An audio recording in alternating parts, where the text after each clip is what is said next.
Assalamualaikum warahmatullahi wabarakatuh. Saya Kezia Cassandra, NIM 1910 30 10 88, absen 10.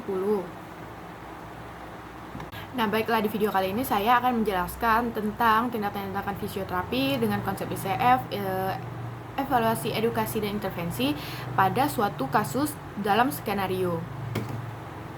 Baiklah, di sini jadi dikarenakan absen 10 yaitu absen genap, saya akan menjelaskan skenario yang B. Nah, jadi pada skenario B ini dijelaskan ada seorang perempuan berusia 50 tahun yang datang ke poliklinik umum dengan keluhan luka grade 2 atau luka tingkat 2 dan dan luka tersebut bernanah di sekitar kulit bagian tibia fibula sudah sejak 3 minggu ini. Nah, jadi luka tersebut didapatkan dikarenakan si perempuan tersebut mengalami tersandung atau kecelakaan tersandung pada saat 3 bulan yang lalu, dan dia merasakan luka tersebut semakin melebar.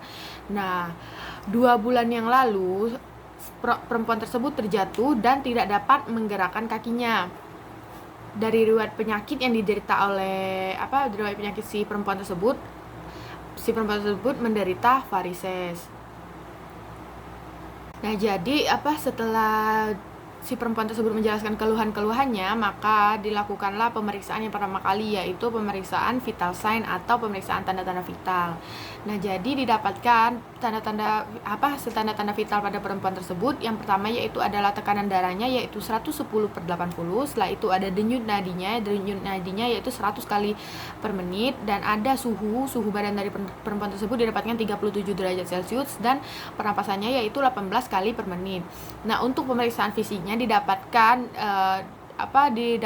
otot-otot anggota gerak bawah atau low extremity-nya itu mengalami kekakuan pada otot-ototnya. Nah, setelah itu pada bawah knee atau lutut ditemukan luka berbentuk irregular ukuran 3x3 cm. Nah, tampak jaringan tulang dan eritema di sekitar luka. Nah, setelah dilakukan pemeriksaan vital sign, maka akan langsung menuju ke pemeriksaan fisioterapi. Jadi pemeriksaan fisioterapi yang dilakukan yaitu karena dilihat dari kasus ibu tersebut atau skenario ibu tersebut serta keluhan-keluhannya, yaitu terdapat ketidakmampuan dalam menggerakkan otot, maka akan dilakukan MMT atau manual muscle testing dengan passive movement, yaitu dilakukan oleh si fisioterapi itu dalam melakukan MMT tersebut untuk menilai tingkat kekuatan otot dari si perempuan tersebut. Nah, selain pemeriksaan MMT, ada juga pemeriksaan yang akan dilakukan si fisioterapi, yaitu adalah pemeriksaan LGS untuk menilai lingkup gerak sendi dari si perempuan tersebut, dikarenakan si perempuan tersebut tidak dapat menggerakkan kakinya, sedangkan MMT itu dilakukan untuk melihat nilai dari kekuatan ototnya, dikarenakan perempuan tersebut mengalami kekakuan otot. Nah, setelah dilakukan pemeriksaan fisioterapi, maka dilakukan diagnosis dengan konsep ICF, di mana konsep ICF ini yang pertama yaitu adalah menilai body structure. Jadi pada skenario-nya itu terdapat body structure-nya yaitu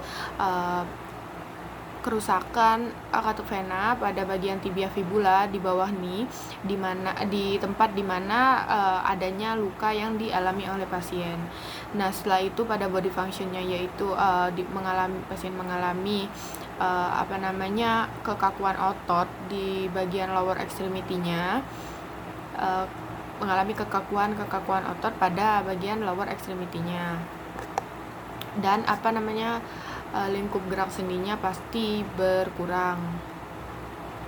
Nah, setelah body structure dan body function, ada functional limitation atau keterbatasan fungsi.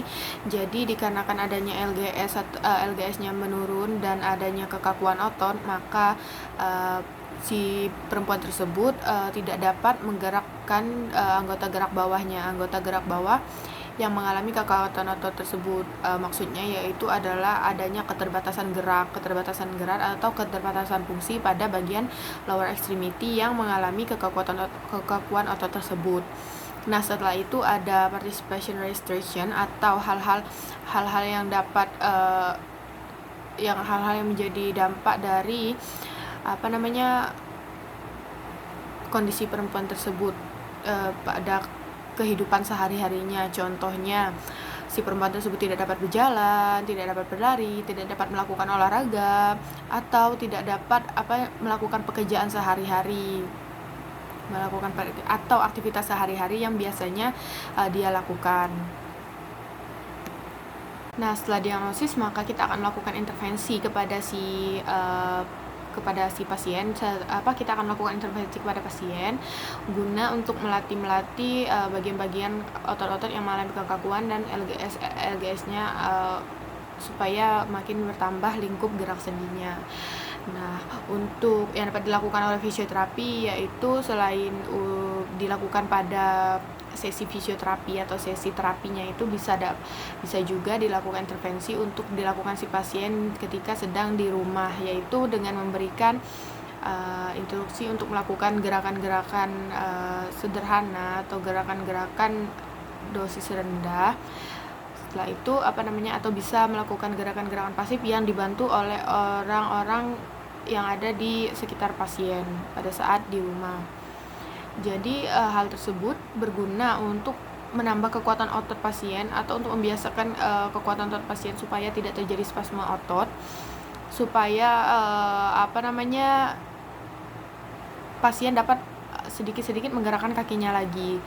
Nah, jadi pada saat setelah memberikan dosis-dosis yang rendah, pada saat setelah sering dilakukan dengan dosis rendah, maka si fisioterapi dapat menambah gerakan-gerakan yang dapat dilakukan atau tingkat-tingkat dari gerakan yang harus dilakukan oleh si pasien ke yang lebih berat lagi supaya makin terbiasa.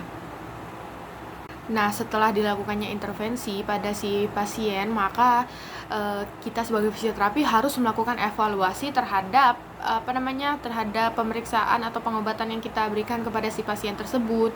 Nah, apa sih gunanya evaluasi tersebut? Gunanya untuk melihat kemajuan dari pengobatan atau pemeriksaan yang kita lakukan kepada si perempuan tersebut atau si pasien tersebut. Nah, hal itu juga dapat untuk mengetahui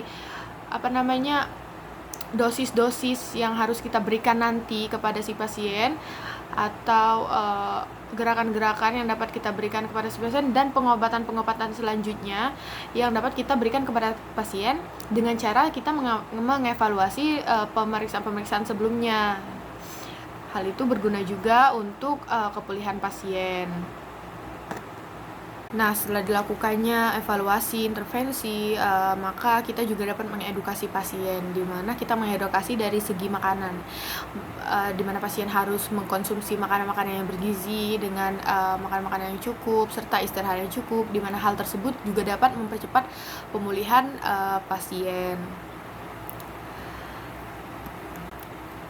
Itu yang dapat saya sampaikan, kurang dan lebihnya saya mohon maaf. Assalamualaikum warahmatullahi wabarakatuh.